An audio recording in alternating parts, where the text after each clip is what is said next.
नमस्कार, मैं हूं आपके साथ अविनाश कर। आप देख रहे हैं IBC 24। ये है एमपी का खास bulletin good morning Madhya Pradesh, जिसमें एमपी का हर अपडेट आप तक पहुंचाएंगे। शुरुआत करेंगे हेडलाइंस के साथ। भोपाल में आज से 2 दिवसीय global investor summit, PM Modi करेंगे समिट का उद्घाटन। मध्य प्रदेश में निवेश की संभावनाओं पर होगा फोकस। भोपाल में देर रात GIS आयोजन स्थल पहुंचे सीएम डॉक्टर मोहन यादव।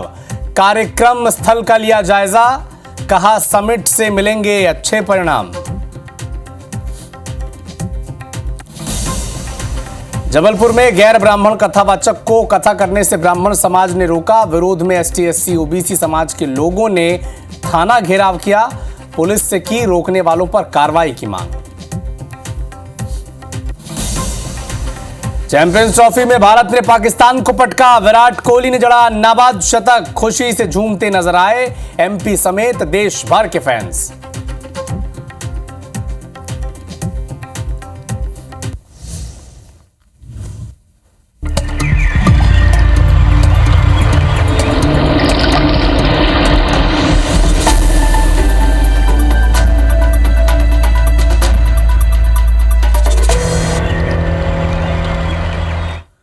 और अब बात करेंगे GIS समिट की, मध्य प्रदेश में बढ़ते निवेश की संभावनाओं की।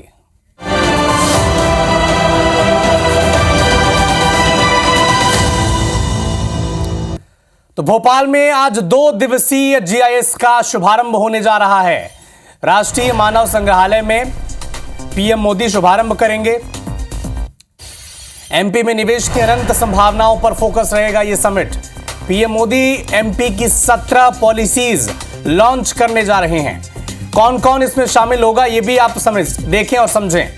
60 से ज्यादा देशों के 133 प्रतिभागी इसमें शामिल होंगे। जिम्बाब्वे के उप मंत्री, 10 देशों के राजदूत इसमें मौजूद रहेंगे।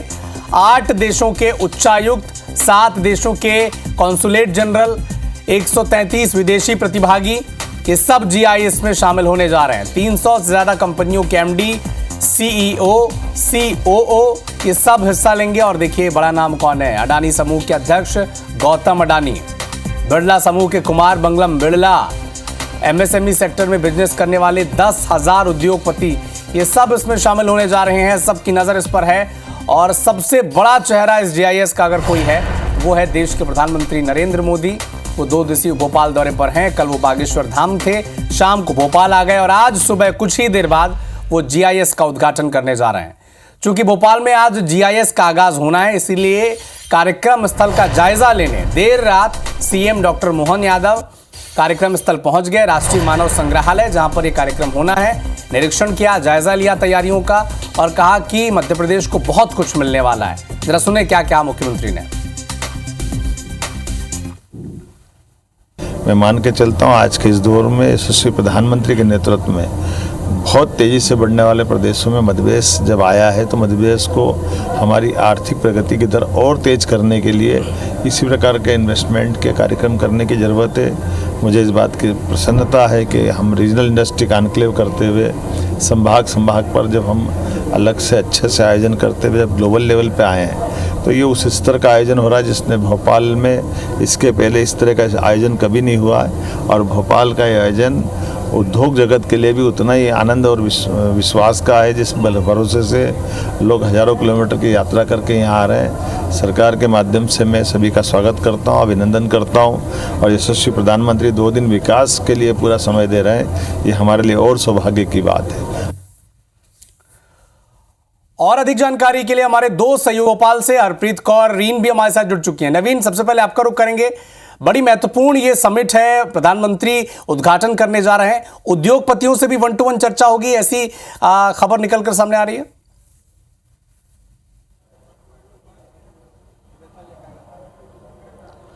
देखिए बिल्कुल अविनाश, मध्य प्रदेश के लिए बड़ा दिन है। आज और कल 2 दिन ग्लोबल इन्वेस्टर समिट चलना है और प्रधानमंत्री नरेंद्र मोदी अब से कुछ देर बाद इसी कैंपस में आएंगे जिस कैंपस में हम हैं। लगभग 10:02 पे उनका अराइवल है और 10:35 पर वो स्पीच देंगे। न सिर्फ स्पीच देंगे बल्कि इसके पहले मध्य प्रदेश की 17 ऐसी पॉलिसीज़ हैं उनको लॉन्च करेंगे जिनके ज़रिए निवेश मध्य प्रदेश में आसानी से हो सकता है। मध्य प्रदेश सरकार ने बड़ी कोशिशें की हैं कि मध्य प्रदेश में बड़े उद्योगपति आए, बड़ा निवेश आए, बड़े निवेश के ज़रिए मध्य प्रदेश की आर्थिक विकास तेज़ी से हो सके। तो लगभग डॉक्टर मोहन यादव की बतौर मुख्यमंत्री कोशिशें, साल भर की कोशिशें अब रंग लाती नजर आ रही हैं। कुछ देर बाद प्रधानमंत्री नरेंद्र मोदी आएंगे। इसके अलावा तमाम जो बिजनेस डेलीगेट्स हैं वो ग्लोबल इन्वेस्टर समिट में आएंगे। 60 देशों के 125 से ज़्यादा डेलीगेट्स यहाँ पहुँचने वाले हैं। इसके अलावा कई सारे देशों के एम्बेसडर, राजदूत, तमाम लोग पहुंचेंगे और देखेंगे मध्य प्रदेश में किस तरीके से निवेश की संभावनाएं बढ़ती जा रही हैं। इसके पहले मैं बता दूं दर्शकों को कि मध्य प्रदेश सरकार ने 7 रीजनल इंडस्ट्रियल कॉन्क्लेव किए हैं, उसके भी असर अब दिखने लगे हैं। फिलहाल मैं दर्शकों को वो कैंपस की तस्वीरें दिखाऊंगा जिस कैंपस में ग्लोबल इन्वेस्टर समिट होने वाला है और कुछ देर बाद नरेंद्र मोदी यहाँ पहुँचने वाले हैं इनॉग्रेशन करने। 10:35 पे सभी उद्योगपतियों को इंतजार रहेगा। सिलेक्टेड उद्योगपति हैं अविनाश, जो मुख्यमंत्री प्रधानमंत्री नरेंद्र मोदी के साथ जिनकी बातचीत होगी, जिनसे प्रधानमंत्री नरेंद्र मोदी बातचीत करेंगे और तमाम जो बड़े घराने हैं हिंदुस्तान के बिजनेस घराने वो यहाँ पहुँच रहे हैं। गौतम अडानी हैं वो यहाँ पहुँच रहे हैं, सुनील बजाज हैं, इसके अलावा दावत फूड्स, पतंजलि, तमाम जो बड़े ग्रुप्स हैं वहाँ से लोग पहुँचे। देखिए आप तस्वीरों में सभी बिजनेस डेलीगेट्स के स्वागत के लिए पारंपरिक व्यवस्था की गई है। मध्य प्रदेश की जो पहचान है, मूल पहचान है जो आदिवासी शैला नृत्य, तो वहाँ से भी जो हैं आर्टिस्ट आए हुए हैं और दिखाएंगे तमाम दुनिया भर के उद्योगपतियों को कि देखिए हमारे यहाँ कितनी समृद्ध परंपरा है मध्य प्रदेश की, आदिवासी जो परंपरा है हमारे यहाँ मध्य प्रदेश में, तो उसकी भी तस्वीरें दुनिया भर के जो बिजनेस डेलीगेट्स देखेंगे।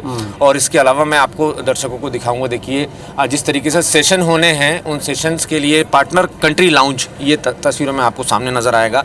यहाँ अलग सेशन होने हैं, तमाम जो देशों के राजदूत जो आने वाले हैं दुनिया भर से, तो उनके अलग सेशन होने हैं। तो ऐसी तमाम व्यवस्था की गई है। लगभग अविनाश 17 से 18 अलग अलग सेशन होने हैं और ना सिर्फ आज बल्कि कल भी, और कल भी बड़ा दिन है क्योंकि कल पूरे कार्यक्रम का समापन अमित शाह करने वाले हैं। बिल्कुल ठीक, बहुत सही कहा आपने, बहुत बड़ा दिन मध्य प्रदेश के लिए हरप्रीत, क्योंकि जब से मुख्यमंत्री बने हैं मोहन यादव, लगातार उनकी एक कोशिश रही है, चाहे वो रीजनल कॉन्क्लेव के जरिए, क्लस्टर मीटिंग्स के जरिए, कि कैसे निवेश को मध्य प्रदेश की तरफ मोड़ा जाए।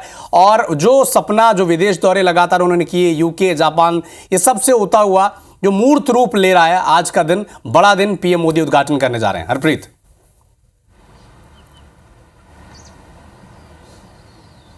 बिल्कुल, देखिए इस वक्त हम राजभवन के ठीक सामने मौजूद हैं। ये वही जगह है जहां पर कल रात यानी प्रधानमंत्री नरेंद्र मोदी ने रात्रि विश्राम किया है और अब यहां से कुछ देर बाद ही वो मानव संग्रहालय के लिए रवाना होंगे। एक खास बात जो यहां पर अपने दर्शकों को बताना चाहेंगे कि बेहद संवेदनशील प्रधानमंत्री नरेंद्र मोदी ने छात्र हित में एक बड़ा फैसला लिया है। आज बोर्ड परीक्षा CBSE कक्षा 12वीं की संस्कृत और भूगोल का पेपर है और ठीक 9 बजे बच्चों ने परीक्षा केंद्र पहुंचना था और प्रधानमंत्री नरेंद्र मोदी ने यही राजभवन से करीबन 9:45 पर मानव संग्रहालय के लिए रवाना होना था। लेकिन परीक्षा और बच्चों की परेशानी को देखते हुए उन्होंने ये फैसला लिया और निर्देश यहाँ पर दिए हैं कि जो कार्यक्रम वो 15 मिनट देरी से शुरू होगा और प्रधानमंत्री नरेंद्र मोदी 10 बजे राजभवन से निकलेंगे और जो समिट है वो 10:15 पर उसका मानव संग्रहालय में उद्घाटन करेंगे। उन्होंने खुद 15 मिनट कार्यक्रम को देरी से करने के लिए कहा है। पीएम मोदी 9:45 पर राजभवन से उन्हें रवाना होना था और 10 बजे उद्घाटन करना था, लेकिन अब वो 10 बजे राजभवन से रवाना होंगे। आपसे कुछ देर बाद ही मुख्यमंत्री डॉक्टर मोहन यादव राजभवन पहुंचेंगे और उनके साथ ही यहां पर प्रधानमंत्री नरेंद्र मोदी का जो काफिला है वो मानव संग्रहालय के लिए रवाना होगा। राजभवन में ही प्रधानमंत्री नरेंद्र मोदी ने स्पेशल शूट पे जो है वो रात यहां पर बिताई और ये पहला मौका है जब मध्य प्रदेश में प्रधानमंत्री नरेंद्र मोदी रात में रुके हैं। 23 घंटे से भी ज्यादा का जो समय है वो मध्य प्रदेश में वो बिताने वाले हैं। आज GIS का उद्घाटन सुबह 10:15 पर होगा और जैसा कि हमने बताया कि खुद उन्होंने कार्यक्रम में बदलाव किया कि इस कार्यक्रम को 15 मिनट देरी से किया जाए क्योंकि भोपाल में बोर्ड परीक्षा दे रहे छात्रों को कोई भी परेशानी ना हो, इसका उन्होंने ख्याल रखा है। तो 10 बजे यहाँ से प्रधानमंत्री नरेंद्र मोदी राजभवन से मानव संग्रहालय के लिए रवाना होंगे। जी, यही तो संवेदनशीलता है हरप्रीत, यही तो वो टच है जो पीएम मोदी को बाकियों से अलग बनाता है। आप नजर बना के रखिएगा हरप्रीत और नवीन इस खबर पर। आपसे अपडेट हम लगातार इस कार्यक्रम से जुड़ा दर्शकों तक पहुंचाते रहेंगे। शुक्रिया। भोपाल में पीएम मोदी ने विधायकों, सांसदों और पदाधिकारियों की पाठशाला लगाई। भोपाल के कुशाभाऊ ठाकरे कन्वेंशन सेंटर में 2.5 घंटे तक मोदी की पाठशाला में कई टिप्स उन्होंने सांसदों, विधायकों को दिए हैं। पीएम ने एमपी के बीजेपी विधायकों और सांसदों से सवाल पूछा कि बताइए किस विधायक के सोशल मीडिया पर 1 करोड़ फॉलोअर्स हैं। इस सवाल पर हॉल में चुप्पी छा गई, किसी ने कोई जवाब नहीं दिया। इसके बाद पीएम मोदी ने बीजेपी के पूर्व राष्ट्रीय अध्यक्ष कुशाभाऊ ठाकरे से जुड़े स्मरण पूछे तो 1 दर्जन विधायकों ने अपने संस्मरण सुनाए हैं। बैठक में सीएम डॉक्टर मोहन यादव, प्रदेश के बीजेपी के अध्यक्ष वी डी शर्मा मौजूद रहे। 2.5 घंटे तक की बैठक चली और पीएम मोदी ने विधायकों को पर्सनालिटी डेवलपमेंट और चुनाव जीतने के टिप्स भी दिए। बैठक के बाद बाहर निकले सांसदों और विधायकों ने कहा कि बैठक शानदार रही। पीएम मोदी ने सभी की बात सुनी और सहज सरल होकर जनता से सेवा करने और गरीब तक योजना पहुंचाने को कहा है। प्रधानमंत्री नरेंद्र मोदी के साथ जो बैठक चली 3 घंटा, क्या कुछ रहा बैठक में, क्योंकि अपनी तरह का एक नया प्रयोग मध्य प्रदेश में हुआ है। मेरे साथ उच्च शिक्षा मंत्री इंदर सिंह परमार है। क्या लगता है परमार जी, इस बैठक के बाद कितना फायदा आप लोगों को मिलेगा? देखिए, ये बैठक तो संगठनात्मक जो बैठकें होती है, सब लगातार जो बैठकें होती है उसी का एक हिस्सा था। इसमें प्रधानमंत्री जी उपस्थित रहे और उन्होंने कार्यकर्ताओं से चर्चा की है। जनरल बातें हैं, कोई विशेष बातें नहीं हैं। कोई नए टिप्स दिए हो काम करने के? जनरल कार्यकर्ता के नाते कार्यकर्ताओं के साथ सब बातचीत। जनता के बीच में जाने को लेकर कोई बातचीत हुई हो? जनता के बीच में जाने के लिए बात भी, और लोग जाते रहते हैं, इसलिए मैं समझता हूँ कोई ऐसी बात नहीं है जो अलग हो। संगठनात्मक जो चर्चा उसी पर बातचीत थी। अच्छा। सामान्य बातें कुछ नई ऐसी बात आपको नहीं, लगी हुई मोदी जी की अच्छी? सामान्य बातचीत। एक टेबल पे जाके बातचीत की मोदी जी ने? नहीं की, ऐसी बात नहीं की। ऐसी बातचीत नहीं हुई। आपको लगता है इस तरह की बैठकें होना चाहिए आप जैसे कार्यकर्ताओं के? पार्टी में पहले भी ऐसी बैठक होती है, लेकिन एक देश के मुखिया प्रधानमंत्री के नाते बैठक हुई है, इसमें लोगों को उत्साहित किया। परमार जिनका कहना है कि बैठक काफ़ी अच्छी रही और बैठक के अंदर क्या कुछ हुआ है बड़ी बातें, हालांकि कोई भी बैठक से निकला हुआ सांसद या विधायक या मंत्री ये बताने को तैयार नहीं है। कैमरा पर्सन विनीत के साथ विवेक पटिया, IBC 24 भोपाल। बहुत आनंद आया। क्या सवाल जवाब क्या हुए? क्या सवाल जवाब हुए? कोई नई चीज बताइए। उनसे नया जोश मिला विधायकों को। प्रधानमंत्री जी मन की बात करते हैं तो आज विधायकों की भी मन की बात हो गई सर। अच्छा, कोई बातचीत नहीं होने के लिए मना किया है क्या सभी विधायकों? नहीं, ऐसा कुछ नहीं, वैसे बस कोई नहीं बोल रहा है। उन्होंने अपना अनुभव साझा किया और वो अनुभव हम लोगों के यहाँ दिलों तक पहुँचा है। अनुभव किस प्रकार? हम लोग उसको चिंतन करेंगे, मनन करेंगे, आत्मसात करेंगे। कोई विधायक सही जवाब दे पाया कोई नहीं दे पाया, सही है गलत उसमें बाद में बताया तो। मोदी जी ने ये कहा कि जनसेवक के रूप में जनता की सेवा और सरकार की सभी योजनाएं नीचे पहुंचाने का काम करा। सभी बातें बहुत बड़ी अच्छी बात है। जमीनी स्तर पे हमको रहना चाहिए। जो एक कार्यकर्ता का कर्तव्य बनता है कि एक जनप्रतिनिधि का जो ड्यूटी बनती है, जो हम एक नौकर और सेवक के रूप में हम होते हैं, उसके रूप में हमें जनता के बीच में रहना चाहिए, ना कि मालिक बनना चाहिए। व्यवहारिक जीवन में जो चाल चरित्र आचरण होना चाहिए उसके लिए सभी को मार्गदर्शन दिया। देश के प्रधानमंत्री नरेंद्र मोदी ने छतरपुर के बागेश्वर धाम में Balaji cancer institute and research centre का भूमि पूजन किया। पीएम मोदी इस कार्यक्रम में शामिल होने के लिए खास तौर पर एमपी के छतरपुर पहुंचे।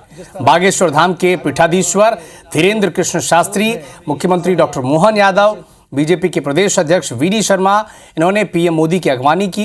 पीएम मोदी ने इससे पहले बागेश्वर धाम वो पहुंचे और मंदिर में विधिवत पूजा अर्चना की। इसके बाद पीएम मोदी को बालाजी का विग्रह, सनातन धर्म पर लिखी किताब और स्मृति चिन्ह भेंट किया गया। जगत गुरु रामभद्राचार्य ने भी पीएम मोदी को अंग वस्त्र भेंट किए। इस मौके पर पीएम मोदी ने बागेश्वर धाम के प्रमुख धीरेन्द्र कृष्ण शास्त्री की प्रशंसा की, तारीफ की और अपना छोटा भाई बताया। ये 5 तस्वीरें आप देखें। और आज इस कार्यक्रम की शिरकत के लिए कल जो कार्यक्रम गुजरा है, दूर दूर से श्रद्धालु यहाँ पर पहुंचे थे।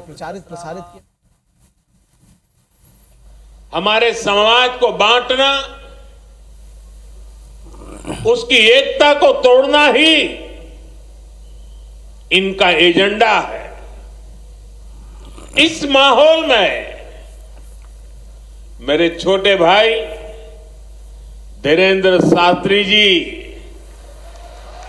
काफी समय से देश में एकता के मंत्र को लेकर लोगों को जागरूक करते रह रहे हैं। तो फिलहाल इस बुलेटिन में इतना ही, लेकिन देश और दुनिया के साथ एमपी और छत्तीसगढ़ की हर अपडेट के लिए आप जुड़े रहिए हमारे साथ। नमस्कार। IBC 24 number 1 news channel in Madhya Pradesh Chhattisgarh.